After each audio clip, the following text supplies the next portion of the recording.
할렐루야. 한 주간도 잘 지내셨죠? 특별히 저희 교회가 2019년도 여호와께 돌아가자 캠페인으로 우리 예배 시간에 앞자리에 좀 오셔서 또 앉으실 수 있도록 부탁을 드렸는데요.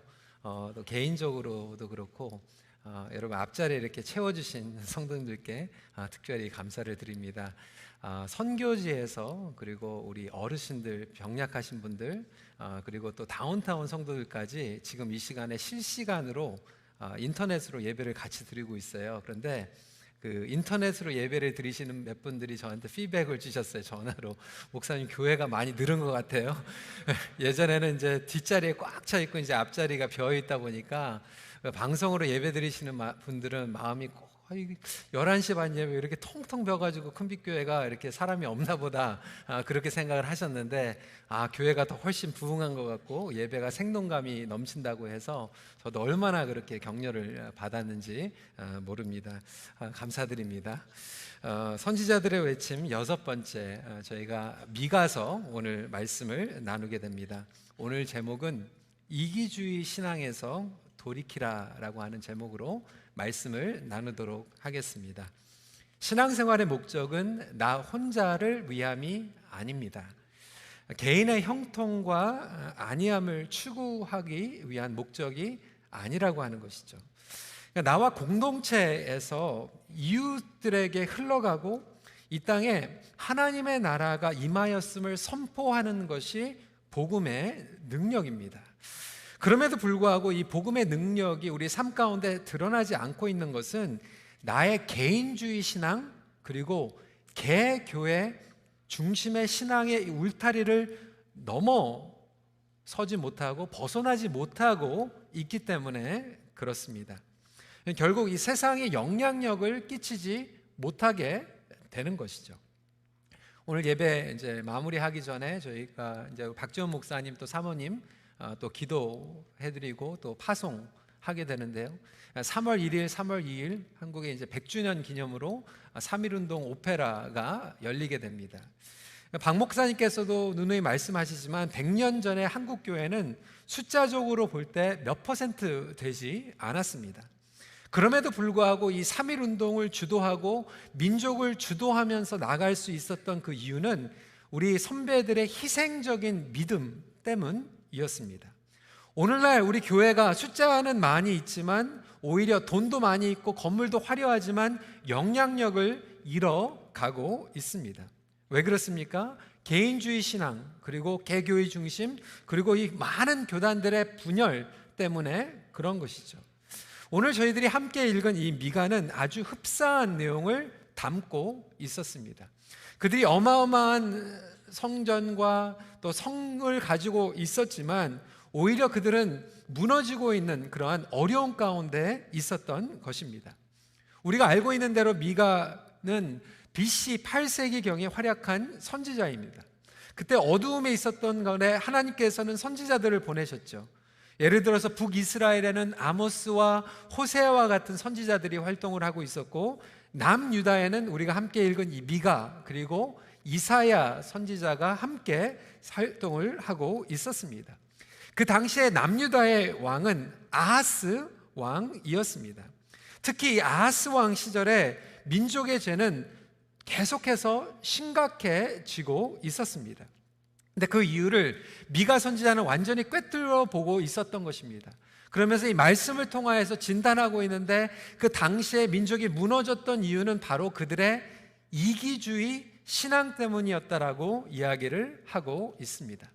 첫 번째 포인트입니다. 이기주의 신앙은 우리를 내부적으로 무너뜨립니다. 여러분 한번 그림 보시고요. 이 그림이 어떤 그림이죠? 여러분 잘 아시는 것 같이 중국의 만리장성입니다. 여러분, 이 고대 중국의 사람들은 북쪽에서 침범하는 오랑캐들로 인하여서 안전하기를 바랬습니다. 그래서 오늘날 우리가 만리장성으로 알고 있는 정말 이 성벽을 높게 쌓은 것입니다.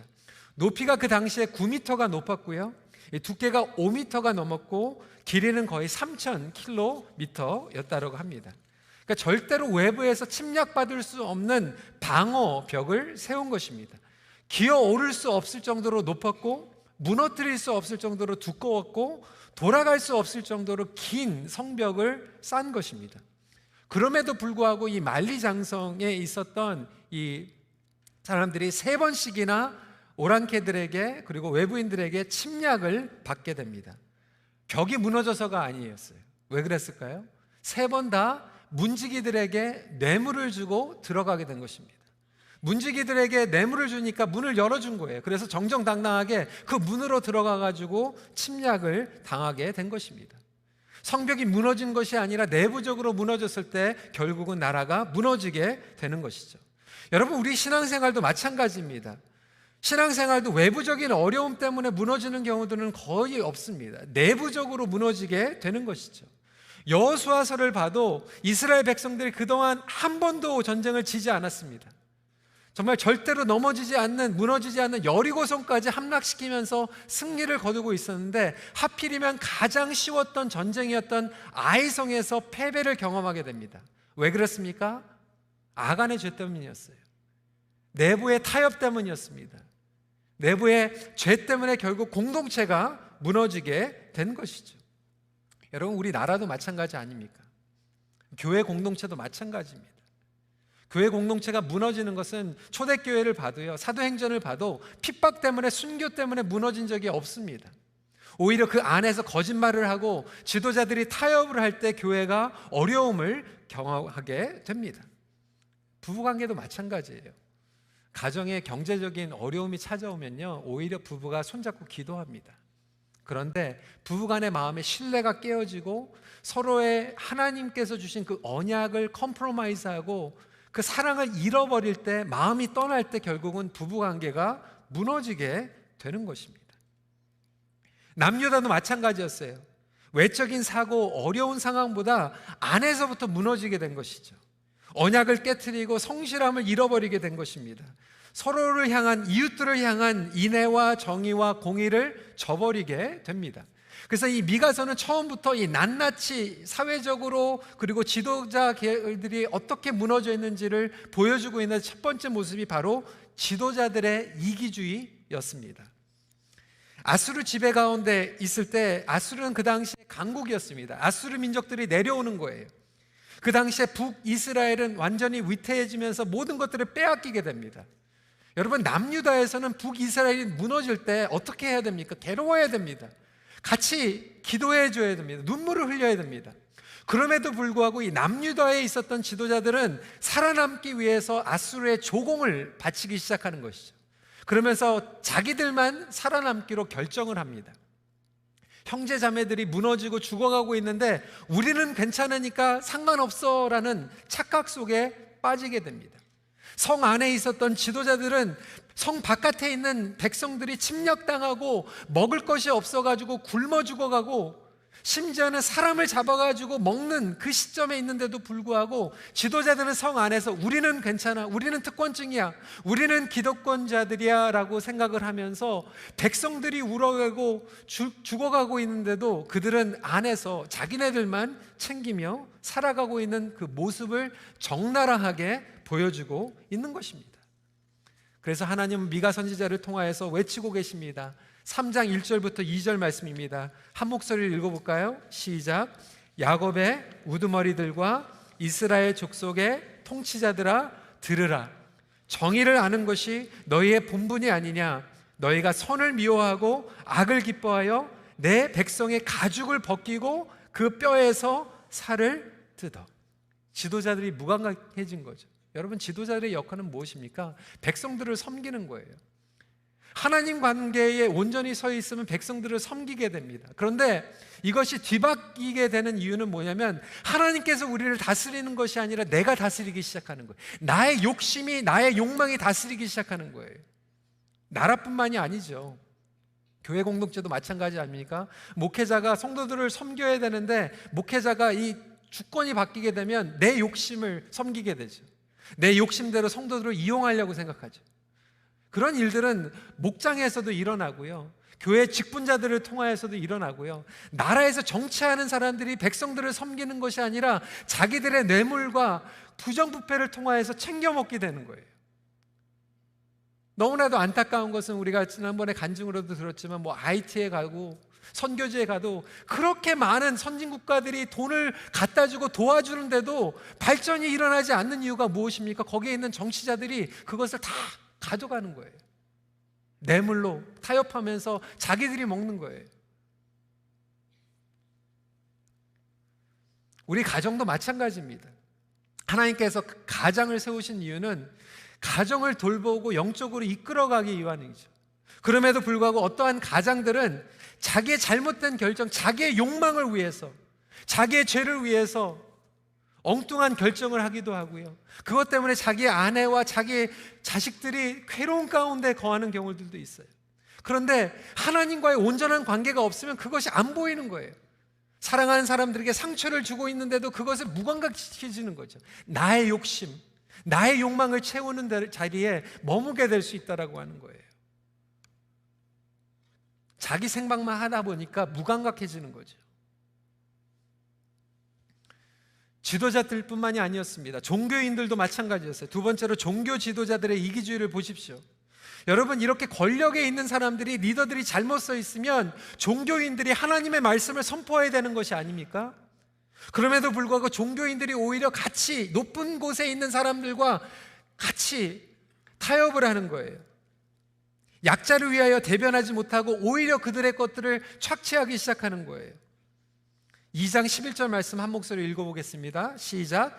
사람이 만일 허망하게 행하며 거짓말로 이르기를 내가 포도주와 독주에 대하여 내게 예언하리라 할 것 같으면 그 사람이 이 백성의 선지자가 되리로다. 이게 무슨 말입니까? 선지자들이 예언을 하는데 포도주를 받기 위해서, 포도주로도 안 돼가지고 이제는 독주를 받기 위해서 예언을 하는 거예요. 한번 생각해 보세요. 여러분, 신방을 요청했는데 목회자가 술 주면 신방 가겠다고, 돈 주면 신방 가겠다고, 하나님의 진리를 선포해야 되는데 중독이 일어난 거예요. 그것도 포도주가 가지고 안 돼가지고 독주까지 마시면서 거짓된 예언을 하고 있는 거예요.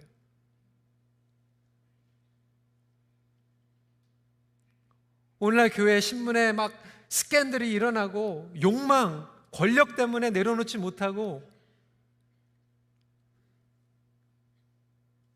그 당시에도 똑같은 일이 일어나고, 지도자들이 무감각해지고 이기주의를 가지고 종교인들도 똑같이 이기주의를 자기 것들 챙기고 있고, 여러분, 그러다 보니까 백성들은 어떻게 됩니까?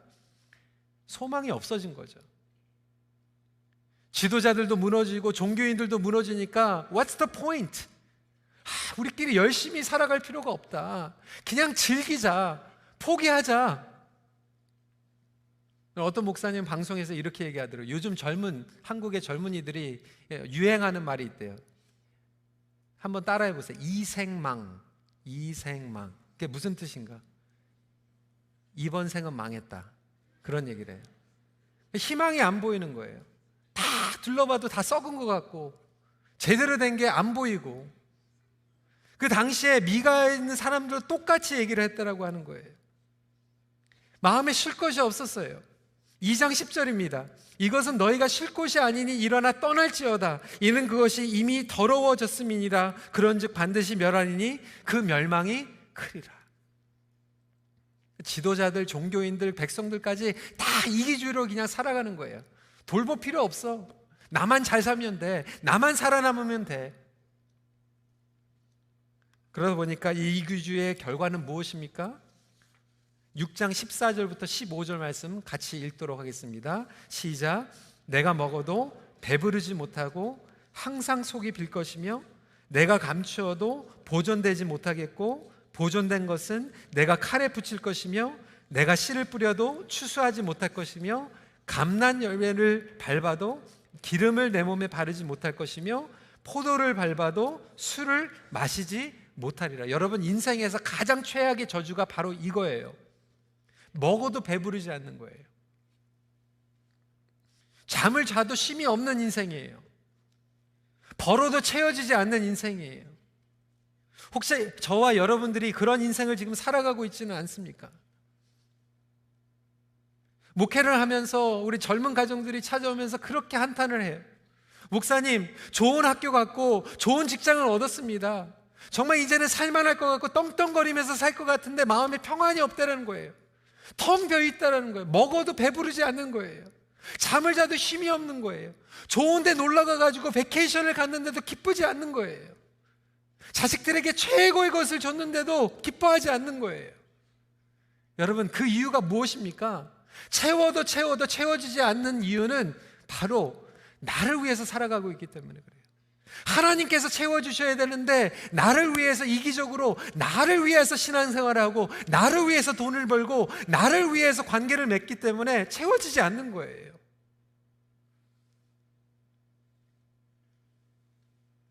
내부적으로 무너지고 있는 거죠.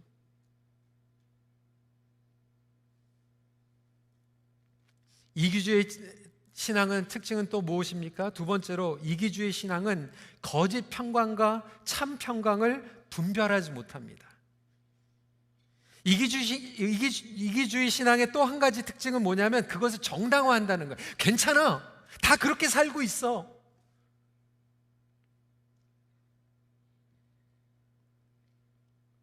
거기에다 거짓 선지자들과 제사장들은 그걸 정당화하고 있어요. 오히려 높은 사람들과 권력 있는 사람들에게 빌어붙어 가지고 오히려 그들에게 아부하면서 예언을 하고 있었습니다. 3장 5절부터 6절 말씀이에요.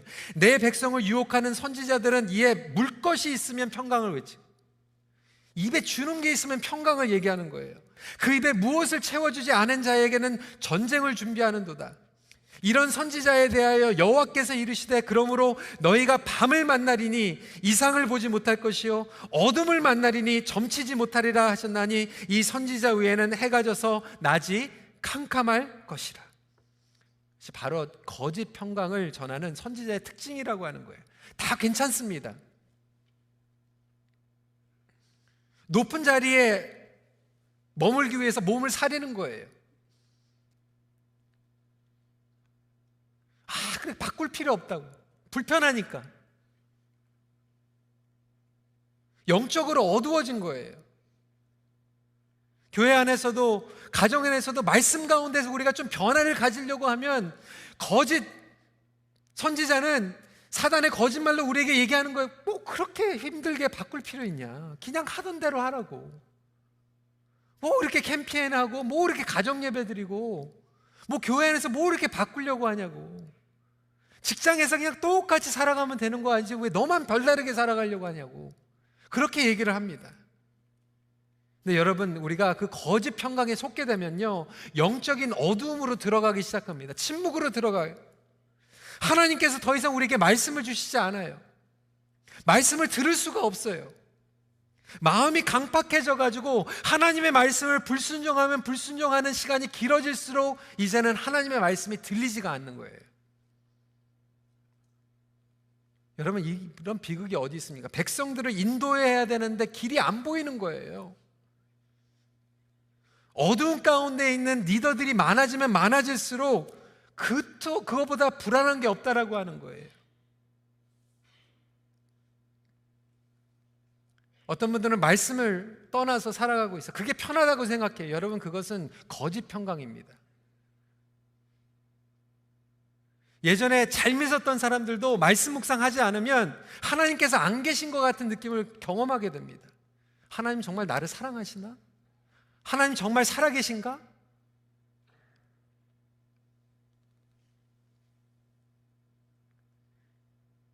부부간에도요, 갈등이 있을 때 그것을 말씀을 가지고 이야기를 하고 말씀으로 치유를 받아야 되는데 귀찮으니까 그냥 놔두는 거예요. 방치해 놓는 거예요. 그게 편하다고 생각해. 그냥 내버려둬. 여러분, 그것은 거짓 평강입니다. 잘못된 것이 있으면 말씀으로 돌아가야 되는 거예요. 그래서 미가 선지자는 모든 선지자들과 거짓 예언자들이 지금이 괜찮다, 거짓 평강을 예고하고 있는데 4장 1절부터 5절까지 길게 얘기하면서 제가 대표적으로 2절만 말씀드리겠습니다. 오라, 우리가 여호와의 산에 올라가서 야곱의 하나님의 전에 이르자. 그가 그의 도를 가지고 우리에게 가르치실 것이라. 힘들어도 여호와의 산으로 올라가야 된다라고 하는 거예요. 힘들어도 하나님의 말씀으로 돌아가야 된다라고 하는 거예요. 여러분들, 우리가 힘들어도 하나님 말씀으로 돌아가길 소원합니다. 그것이 살 길이에요. 그랬을 때 우리에게 참 평강을 주십니다. 여러분, 단편적인 예를 들을게요. 우리 교회가 지금 이제 가정 예배를 시작했어요. 여러분들이 피드백을 주셨어요. 많은 부모님들이 저한테 얘기를 하더라고요. 목사님, 처음에는 참 힘들었어요. 가정 예배 해야 된다니까 애들이 막 짜증을 내고 막 화를 내고, 그래도 막 억지로 한다 그러니까 와가지고 탁 이렇게 눕더래요. 빨리 하라고. 그냥 기도하는데 why so long 막 이러더래요. 부모님들이 이제 마음에 갈등이 생겨요. 그냥 내버려주지. 그냥 공부하라고 그래. 우리끼리 예배하자, 여보. 여러분, 그게 평강입니까? 거짓 평강이에요. 그래, 내버려둬. 그냥 놔둬. 어떤 부모님들은 그래도 그냥 밀어붙이는 거죠. 달래기도 하고 축복하고 2주가 되고 3주가 되고 4주가 되니까 아이들이 이렇게 예배를 드리다가 앉기 시작하더래요. 화가 났던 얼굴들이 웃음이 나오기 시작하고 같이 기도하기 시작하고 말씀으로 돌아가고 예배로 돌아가니까 참 평강이 임하기 시작하는 거죠. 사랑하는 성도 여러분, 여러분은 어떠한 삶 가운데 거하고 계십니까? 여러분들이 지금 누리고 있는 것은 거짓 평강입니까? 참 평강입니까? 말씀이 다스리는 삶으로 돌아오십시오. 말씀에 어긋나 있는데 편안하면 그것은 참 평강이 아니라 거짓 평강이기 때문에 그렇습니다. 말씀에 분명히 어긋나 있는데 지금 잘 나가고 있습니까? 그것은 거짓 평강이에요. 그것이 길어지면 길어질수록 어두운 가운데로 가고 있는 거예요. 그럼에도 불구하고 우리의 욕심을 채우다 보니까 그걸 정당화하고 있는 거죠. 괜찮아, 다 그렇게 살고 있어. 아무개 집사님, 아무리 가정문도 다 그렇게 살고 있는데 우리도 괜찮아. 그러다 보니까 여러분, 그 당시에 남유다가 무너져 버리는 거예요. 지도자도 그렇고 종교자도 그렇고. 그러니까 우리도 그렇게 살면 돼.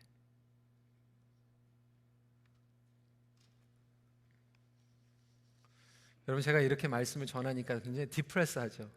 그래, 소망이 없구나. 여러분, 그게 미가서의 포인트입니다. 소망이 없다. 인간에게는 소망이 없다라고 하는 거예요. 그런데 미가는 거기에서 끝나지 않습니다. 하나님께서 회복해 주실 줄 믿으시기 바랍니다. 세 번째 포인트는 하나님은 남은 자를 통하여서 회복을 이루어 가십니다.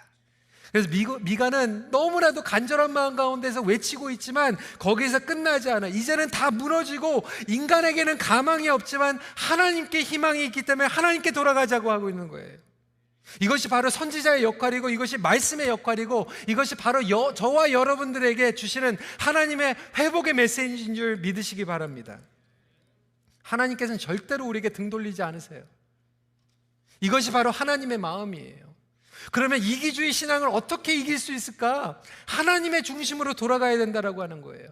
그것은 무엇입니까? 하나님이 하시는 것을 바라보라는 거예요. 인간을 바라보면 한심하고 낙심하고 포기하고 싶어요. 하나님이 하시는 것을 바라보라고 하는 거예요. 하나님께서 무엇을 하시는가?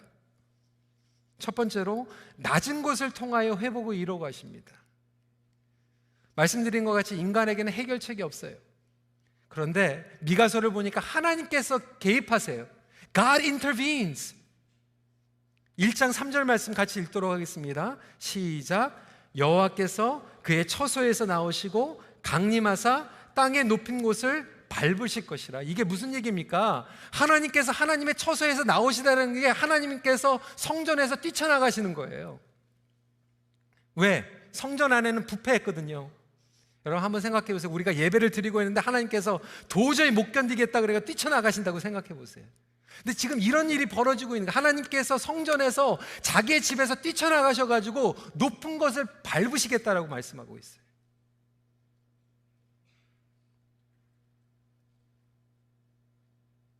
그러면서 하나님께서 메시아의 약속을 하시는데 그것이 높은 곳에서 메시아가 나오는 것이 아니라 낮은 곳에서 나오게 되죠. 베들레헴에서.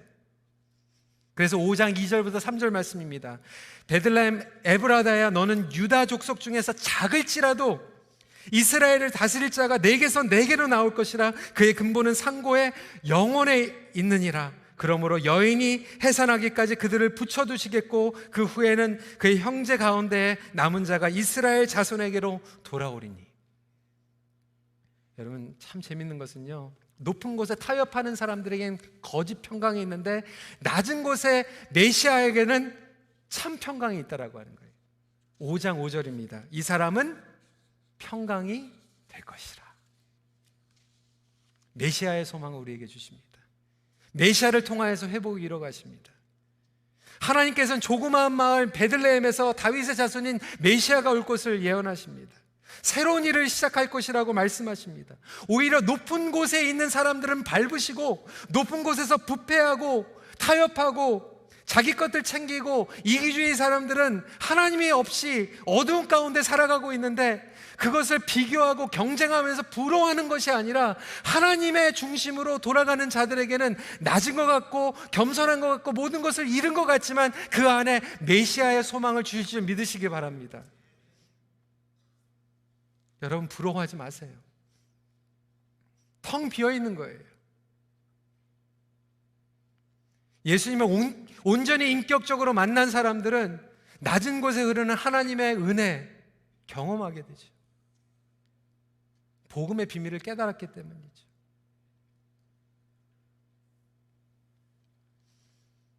두 번째로 견디는 자를 통하여 회복을 이루어 가십니다. 하나님께서는 메시아를 통하여서 역사하실 뿐만이 아니라 남은 자들을 통하여서 역사하시겠다라고 지금 약속하고 계세요. 남은 자들 5장 7절 말씀 같이 읽겠습니다. 시작. 야곱의 남은 자는 많은 백성 가운데 있으리니 그들은 여호와께로부터 내리는 이슬 같고 풀 위에 내리는 단비 같아서 사람을 기다리지 아니하며 인생을 기다리지 아니할 것이며. 여러분 미가서를 보면 다 하나님을 떠난 것 같아요. 다 잘못된 것 같아요. 지도자들도 잘못됐고 종교인들도 잘못됐고 모든 백성들이 썩은 것처럼 생각했는데 하나님의 눈으로 보니까 아직도 하나님의 약속을 붙잡고 신실하게 남아있는 남은 자들이 있다라고 하는 거예요. 여러분 그것이 진리입니다. 우리가 신문을 보면 막 부패하고 썩은 것 같은데 여러분 신문을 보는 것과 상관이 없이 하나님께서는 지금도 남은 자들을 보고 계세요. 그들의 신앙을 보고 있어요. 우리 교회에서도 마찬가지예요. 다 이기주의인 것 같고 다 잘못된 것 같은데 여러분 하나님께서는 지금도 하나님을 바라보고 신실하게 정말 주님의 말씀대로 살려고 몸부림치는 저와 여러분들을 보고 있음을 기억하시기 바랍니다. 하나님은 여러분들을 보고 계세요. 사람들의 눈에는 보이지 않지만 하나님은 보고 계세요. 미가 선지자의 눈에도 보이지 않았지만 하나님께서는 믿음을 주시기 때문에 미가야 남은 자들이 있다. 낙심하지 말아라. 포기하지 말아라. 그리고 하나님은 그 남은 자들을 구루터기를 사용하여서 역사하기 시작하십니다. 여러분 저희 교회도 그런 일들을 경험하지 않았습니까? 14년 전에 제가 EM에 왔을 때 저희 EM은 목회자가 2년 반 동안 없었어요. KM은 그냥 너무나도 넘쳐나고 그냥 몇천 명씩 성장하고 있었지만 EM은 다 떠나고 40명밖에 안 남았어요. 너무나도 감사한 것은 그분들이요 안 떠났어요. 2년 반 동안 기도하면서 기다렸어요. 남은 자들이었어요. 하나님께서 그들의 기도를 응답하셨죠. 하나님께서 하나님의 시간 가운데 부흥을 허락하여 주셨어요. 2캠퍼스로 3캠퍼스로 늘어나기 시작하고 지금 700명이 함께 모이기 시작했습니다. 하나님께서 북미에서 정말로 소문난 EM으로 성장하게 해주셨어요. 자랑하는 게 아니에요. 하나님께서 남은 자들을 통해서 역사하십니다. 우리 EM의 가정 중에 한 분은 남편이 떠나버렸어요. 너무나도 힘든 가운데에서 정말 다 포기하고 싶은 마음 가운데 있었지만 하나님 앞에 그냥 견뎠어요. 남았어요. 예배 자리를 지켰어요. 창피한 것 같고 너무나도 힘든 것 같은데 지켰어요. 근데 시간이 지나니까요 하나님께서 회복을 주시는데요 남편이 돌아오고 자녀가 회복이 되고 그 가정에 하나님이 같이 예배를 드립니다. 여러분 혼자 있는 것 같습니까? 다 이기주의인 것 같고 다 떠난 것 같고 여러분 혼자밖에 없습니까? 여러분 하나님께서는 여러분 한 사람을 바라보고 계십니다. 남은 자들을 통해서 역사하기 시작하십니다. 여러분 견디세요. 하나님의 말씀을 붙잡으세요. 하나님은 하나님의 눈으로 여러분을 지켜보십니다. 그래서 미가는요 사람들을 보면 사회를 보면 정치적으로 보면 성전을 보면 다 썩은 것 같은데 하나님이 너무나도 은혜의 하나님이신 거예요. 하나님 같은 분은 없다. 그래서 미가의 뜻은 바로 주 같은 분이 없다. Who is a God like you? God, you are awesome. 7장 18절의 고백이에요. 주와 같은 신이 어디 있으리까? 주께서는 죄악과 그 기업에 남은 자의 허물을 사유하시며 인내를 기뻐하심으로 진노를 오래 품지 아니하시니라. 성도 여러분, 주 같은 분이 없은 줄 믿으시기 바랍니다. 주님밖에 없어요. 사람들 보면 우리는 낙심할 수밖에 없고, 사람들 보면 정말로 포기하고 싶고요.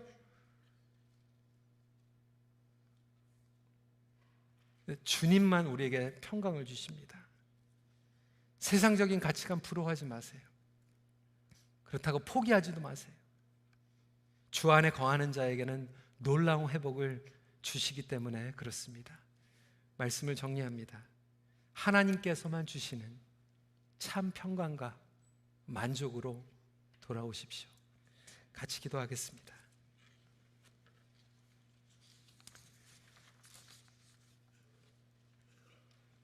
성도 여러분, 저와 여러분들이 지금 경험하고 있는 것은 거짓 평강입니까? 참 평강입니까?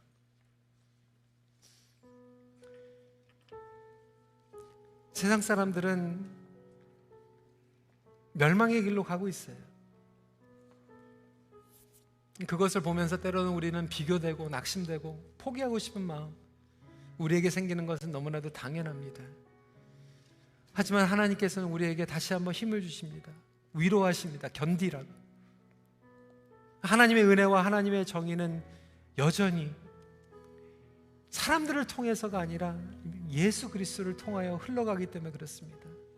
이 시간에 우리가 이기주의 신앙에서 하나님 중심의 신앙으로 돌아갈 수 있는 것은 단 한 길밖에 없어요. 메시아 예수 그리스도를 붙잡는 거예요. 주님, 우리를 다스려 주세요. 그리고 주님 안에서 견디게 해주세요. 여러분 삶 가운데 지금 내부적으로 무너져 있는 것들이 있습니까?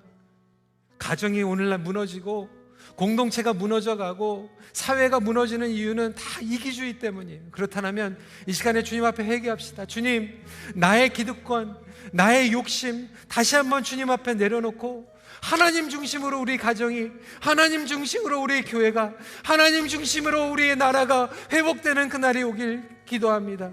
주님, 저희들을 붙잡아 주셔서 주님께서 개업하여 주시고 주님 역사하여 주시옵소서. 우리 이 시간에 간절한 마음으로 기도하는 시간 갖도록 하겠습니다. 기도하시겠습니다.